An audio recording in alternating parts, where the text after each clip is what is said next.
জানিয়ে দিব এই মুহূর্তে আমাদের হাতে থাকা বাংলাদেশের গুরুত্বপূর্ণ আপডেট সংবাদের শিরোনাম। শুরুতেই থাকছে দেশে ফিরতে চাইলে তারেক রহমানকে একদিনের মধ্যেই ট্রাভেল পাস দেবে সরকার, জানালো পররাষ্ট্র উপদেষ্টা। এদিকে বিডিআর হত্যাকাণ্ডে দলগতভাবে জড়িত ছিল আওয়ামী লীগ, মূল সমন্বয়কারী তাপস, বলছে কমিশন। বিডিআর বিদ্রোহের নামে সংঘটিত বর্বরতম হত্যাযজ্ঞের বিষয় তদন্তের জন্য গঠিত জাতীয় স্বাধীন তদন্ত কমিশন প্রধান উপদেষ্টা প্রফেসর মোহাম্মদ ইউনূসের কাছে তাদের প্রতিবেদন জমা দিয়েছে। এবারে থাকছে বঙ্গোপসাগরে সফলভাবে নৌবাহিনীর ক্ষেপণাস্ত্র উৎক্ষেপণ। এদিকে একটি রাজনৈতিক দল বিএনপি ও দেশের বিরুদ্ধে চক্রান্তে নেমেছে, বলছে বিএনপি নেতা মির্জা আব্বাস। আরও জানাবো জোটের সমাবেশ থেকে সরকারকে কড়া বার্তা জামায়াতের। সব শেষে জানিয়ে দিব বেঁচে আছেন ইমরান খান, দেশ ছাড়তে চাপ দিচ্ছে সরকার, জানালো পিটিআই নেতা। এতক্ষণ শুনছিলেন হাতে থাকা আপডেট সংবাদের শিরোনাম, এবারে বিস্তারিত। তবে তার আগে অনুরোধ রইল ভিডিওটিতে একটি লাইক এবং কমেন্ট করে জানিয়ে দিন ভিডিও সম্পর্কে আপনার মূল্যবান মতামত। আরও জানিয়ে দিন ভিডিওটি কোথা থেকে দেখছেন বা কোন জেলা থেকে দেখছেন। দেশে ফিরতে চাইলে তারেক রহমানকে একদিনের মধ্যেই ট্রাভেল পাস দেবে সরকার, জানালো পররাষ্ট্র উপদেষ্টা। বিএনপির ভারপ্রাপ্ত চেয়ারম্যান তারেক রহমান দেশে ফিরতে চাইলে অন্তর্বর্তীকালীন সরকার একদিনের মধ্যেই ট্রাভেল পাস ইস্যু করবে বলে জানিয়েছেন পররাষ্ট্র উপদেষ্টা তৌহিদ হোসেন। তিনি বলেন, লন্ডনে তারেক রহমান কোন স্ট্যাটাসে অবস্থান করছেন সে বিষয়ে সরকারের কাছে কোনো আনুষ্ঠানিক তথ্য নেই। তবে দেশে ফিরতে চাইলে কোনো দেশ তাকে আটকে রাখবে, এটিকে অস্বাভাবিক বলে মন্তব্য করেন তিনি। রোববার বিকেলে জাতীয় প্রেস ক্লাবে ডিপ্লোম্যাটিক করেসপন্ডেন্টস অ্যাসোসিয়েশন বাংলাদেশ আয়োজিত বাংলাদেশের পররাষ্ট্র নীতি পরিবর্তনশীল বিশ্বে একটি প্রাসঙ্গিক ভূমিকা নির্ধারণ শীর্ষক সেশনে এসব কথা বলেন পররাষ্ট্র উপদেষ্টা। তৌহিদ হোসেন বলেন, জুলাইয়ের গণ অভ্যুত্থানের পর বাংলাদেশের পরিবর্তিত পরিস্থিতির সঙ্গে প্রতিবেশী ভারত নিজেদের মানিয়ে নিতে সময় নিচ্ছে। তবে আশা করা হচ্ছে দুই দেশের মধ্যে কার্যকর কর্মসম্পর্ক দ্রুত স্বাভাবিক হবে। বিডিআর হত্যাকাণ্ডে দলগতভাবে জড়িত ছিল আওয়ামী লীগ, মূল সমন্বয়কারী তাপস, জানালো কমিশন। বিডিআর বিদ্রোহের নামে সংঘটিত বর্বরতম হত্যাযজ্ঞের বিষয়ে তদন্তের জন্য গঠিত জাতীয় স্বাধীন তদন্ত কমিশন প্রধান উপদেষ্টা প্রফেসর মোহাম্মদ ইউনূসের কাছে তাদের প্রতিবেদন জমা দিয়েছে। রোববার কমিশনের প্রধান মেজর জেনারেল অবসরপ্রাপ্ত আলমা ফজলুর রহমান ও অন্যান্য সদস্যরা রাষ্ট্রীয় অতিথি ভবন যমুনায় প্রধান উপদেষ্টার কাছে এই প্রতিবেদন জমা দেন। কমিশনের অন্য সদস্যরা হলেন মেজর জেনারেল মোহাম্মদ জাহাঙ্গীর কবির তালুকদার, অবসরপ্রাপ্ত ব্রিগেডিয়ার জেনারেল মোহাম্মদ সাইদুর রহমান বীর প্রতীক অবসরপ্রাপ্ত, মুন্সি আলাউদ্দিন আল আজাদ যুগ্ম সচিব অবসরপ্রাপ্ত, doctor M Akbar Ali DIG অবসরপ্রাপ্ত, ঢাকা বিশ্ববিদ্যালয়ের রাষ্ট্রবিজ্ঞান বিভাগের সহযোগী অধ্যাপক মোহাম্মদ শরীফুল ইসলাম, জগন্নাথ বিশ্ববিদ্যালয়ের শিক্ষা ও গবেষণা ইনস্টিটিউটের সহকারী অধ্যাপক মোহাম্মদ শাহেনওয়াজ খান চন্দন।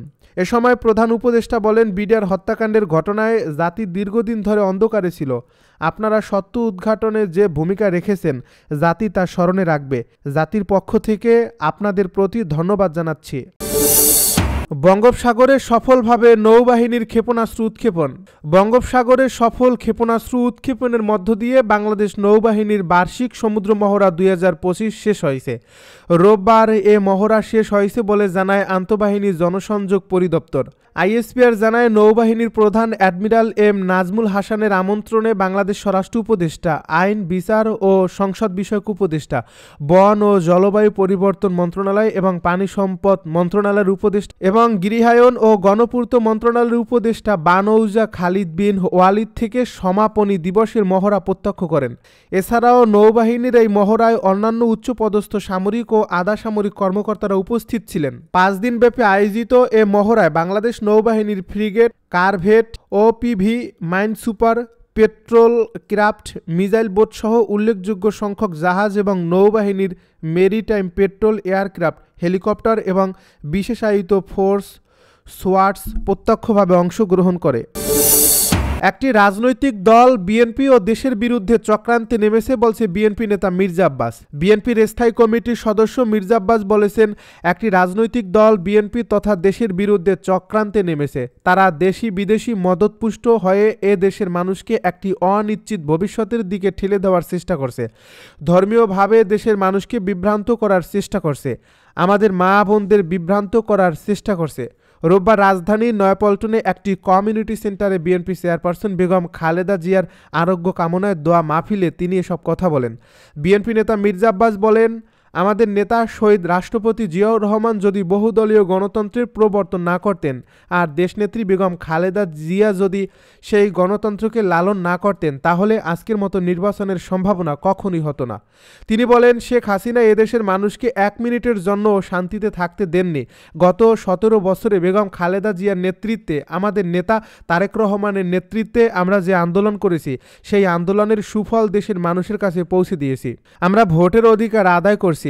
এখন ভোট প্রয়োগের সময় এসেছে। আগামী যে নির্বাচন হতে যাচ্ছে সেই নির্বাচনে সবাই ঐক্যবদ্ধভাবে কাজ করবেন। সবার প্রতি এই আহ্বান থাকবে, কারণ বেগম খালেদা জিয়ার হাতেই বাংলাদেশের গণতন্ত্র নিরাপদ ছিল, বিএনপির হাতেই বাংলাদেশের গণতন্ত্র ও সার্বভৌমত্ব নিরাপদ ছিল।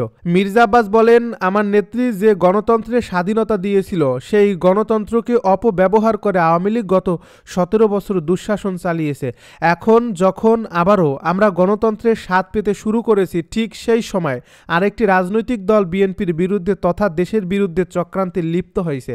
তারা দেশি বিদেশি মদতপুষ্ট হয়ে এ দেশের মানুষকে একটি অনিশ্চিত ভবিষ্যতের দিকে ঠেলে দেওয়ার চেষ্টা করছে। তারা ধর্মীয়ভাবে দেশের মানুষকে বিভ্রান্ত করার চেষ্টা করছে।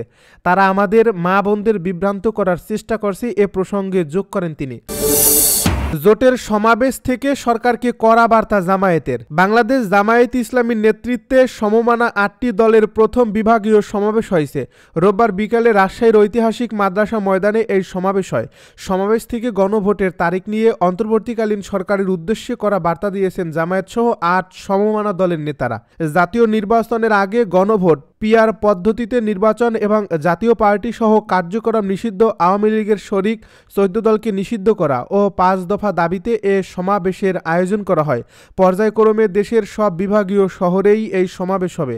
সমাবেশে জামায়াত ইসলামীর সেক্রেটারি জেনারেল মিয়া গোলাম পরোয়ার বলেন, সরকার নির্বাচনের যে ডেডলাইন ঘোষণা করছে আমরা সব দল মেনে নিয়েছি যে আমরা নির্বাচনে যাব, কিন্তু সেই নির্বাচন সুষ্ঠু ও নিরপেক্ষ হবে কিনা এই প্রশ্ন জাতির সামনে দেখা দিয়েছে। বর্তমান অন্তর্বর্তীকালীন সরকার তাদের অভ্যন্তরীণ লুকিয়ে থাকা কিছু ব্যক্তির কুপরামর্শে একই দিনে জাতীয় নির্বাচন আর গণভোটের তারিখ ঘোষণা করেছে। আমরা বারবার প্রধান উপদেষ্টা ও ঐক্যমত্য কমিশনের চেয়ারম্যানের সঙ্গে দেখা করে বলেছি, একই দিনে গণভোট ও জাতীয় নির্বাচন হলে কি কি সমস্যা হবে। তারপর আমাদের দাবি পূরণ হয়নি। একই দিনে 2টি নির্বাচন দেওয়া হয়েছে।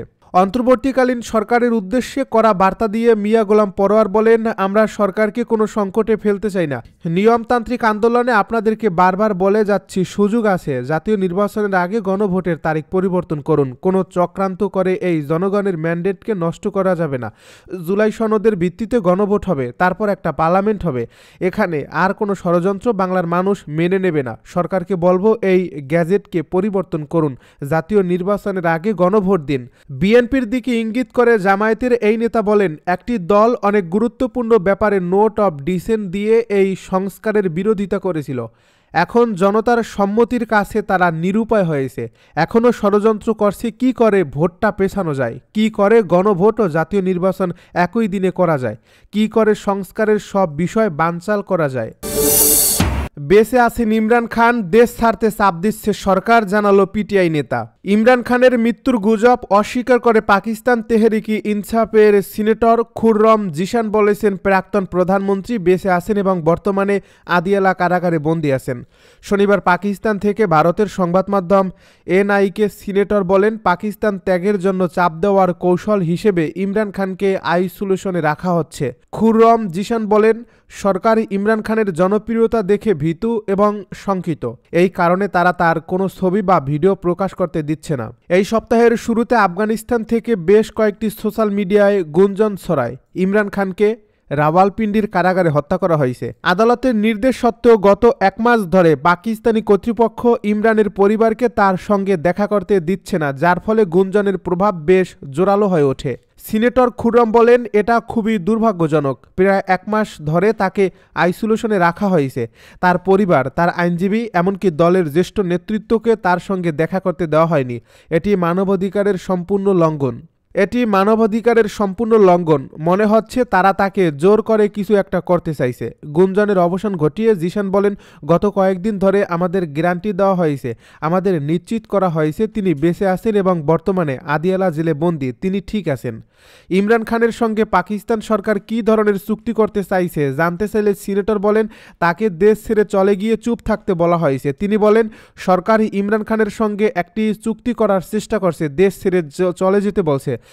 এমনকি তারা তাকে বিদেশে গেলে এবং তার পছন্দের জায়গায় চুপ করে থাকলে ছাড় দেওয়ার প্রতিশ্রুতিও দিয়েছে। কিন্তু ইমরান খান কখনোই এতে রাজি হবেন না। তিনি যে ধরনের নেতা, তিনি কখনোই এটি অনুমোদনও করবেন না।